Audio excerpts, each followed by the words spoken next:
আজকে আমরা এমন একটা কবিতা নিয়ে কথা বলবো যা লেখা হয়েছিল প্রায় ৪০০ বছর আগে, কিন্তু এর বার্তাটা আজও অবাক করার মতো।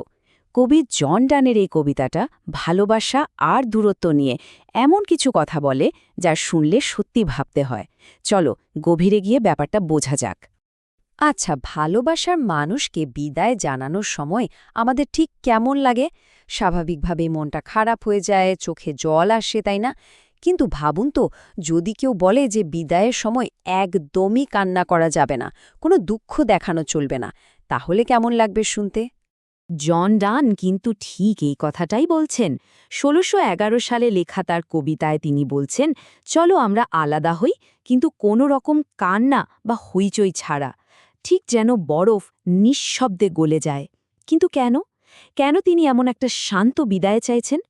এর উত্তরটাই কিন্তু লুকিয়ে আছে এই কবিতার গভীরে। তো চলুন আগে কবিতার পেছনের গল্পটা একটু জেনে নিই।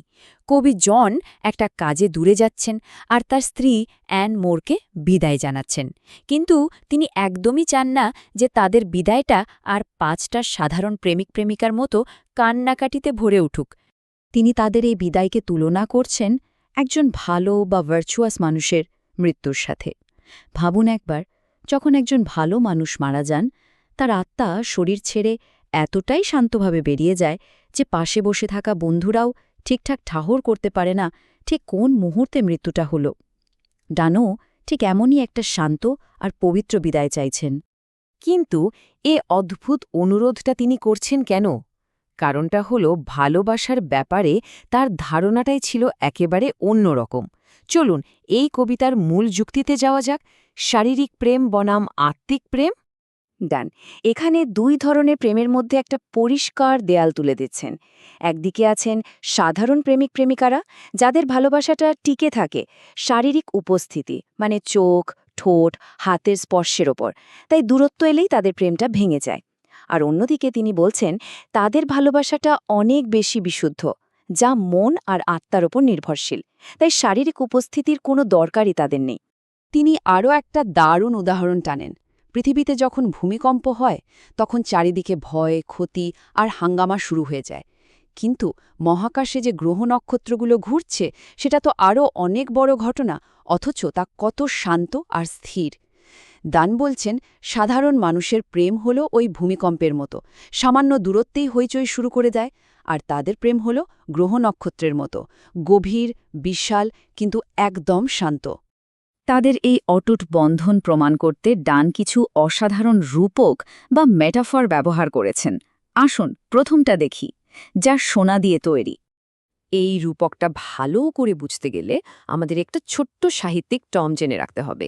সেটা হলো সিমিলি বা উপমা। যখন দুটি একদম আলাদা জিনিসকে মতো বা যেন শব্দ দিয়ে তুলনা করা হয়, তাকেই উপমা বলে। ডান লিখছেন, আমাদের দুটো আত্মা আসলে একটাই।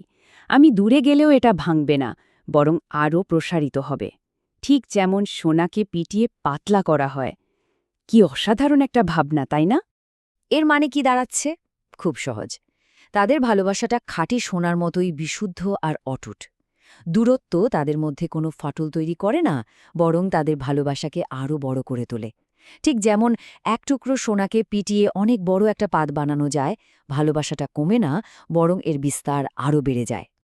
এবার আমরা আসছি এই কবিতার সবচেয়ে বিখ্যাত এবং সবচেয়ে বুদ্ধিদীপ্ত রূপকটিতে, কম্পাসের তুলনা, যা তাদের একাত্মতাকে একেবারে চূড়ান্তভাবে প্রমাণ করে দেয়। এজন্যও আমাদের আরেকটি টার্ম বুঝতে হবে, আর তা হল কনসিট। কনসিট হল দুটি একেবারে আলাদা জিনিসের মধ্যে একটি অদ্ভুত, চমকপ্রদ তুলনা। ডান এখানে প্রেমিক প্রেমিকার আত্মাকে একটা জ্যামিতি বক্সের যন্ত্রের সাথে তুলনা করছেন। ডান বলছেন, যদি আমাদের আত্মা দুটো হয়েও থাকে, তবে তা একটি ড্রয়িং কম্পাসের দুটো পায়ের মতো। ভাবুন একবার, কি অদ্ভুত একটা তুলনা! কিন্তু এর মধ্যেই লুকিয়ে আছে গভীর অর্থ। চলুন দেখি এই তুলনাটা কিভাবে কাজ করছে। ব্যাপারটা খুবই মজার। এক, কম্পাসের স্থির পাটি হল তার প্রেমিকা, যে কেন্দ্রে একদম স্থির। ২, যে পাটা ঘটছে সেটা হলেন কবি নিজে। কিন্তু মজার ব্যাপার হলো, চলমান পাটা যখন দূরে সরে যায়, স্থির পাটা কিন্তু ওর দিকেই ঝুঁকে থাকে, তাদের সংযোগটা বোঝানোর জন্য।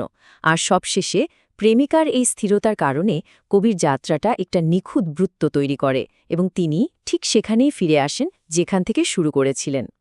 তার মানে এই কম্পাসটা আসলে একটা শক্তিশালী, নিখুঁত আর ভারসাম্যপূর্ণ প্রেমের প্রতীক হয়ে ওঠে। এমন একটা ভালোবাসা যা দূরে গেলেও কখনো পথ হারায় না আর সবসময় কেন্দ্রে ফিরে আসার নিশ্চয়তা দেয়। তাহলে ৪০০ বছর পরেও এই কবিতাটা আমাদের কেন এত টানে? কারণ এটা শুধু একটা বিদায়ের কবিতা নয়, এটা সত্যিকারের ভালোবাসার অর্থ নিয়ে কথা বলে। এই অসাধারণ কবিতা থেকে আমরা আসলে দুটো খুব জরুরি জিনিস শিখতে পারি। প্রথমত, সত্যিকারের ভালোবাসা শারীরিক দূরত্বকে অনায়াসে জয় করতে পারে। আর দ্বিতীয়ত, যে ভালোবাসা মন আর আত্মার ওপর ভিত্তি করে গড়ে ওঠে তা শারীরিক উপস্থিতির ওপর নির্ভরশীল প্রেমের চেয়ে অনেক বেশি শক্তিশালী আর টেকসই হয়। জন ডানের এই অসাধারণ যুক্তির পরেও শেষ প্রশ্নটা কিন্তু থেকেই যায়। ভালোবাসা কি সত্যি দূরত্বকে হার মানানোর মতো এক অসীম শক্তি হতে পারে? এই প্রশ্নটা হয়তো আজও আমাদের সবাইকে ভাবায়।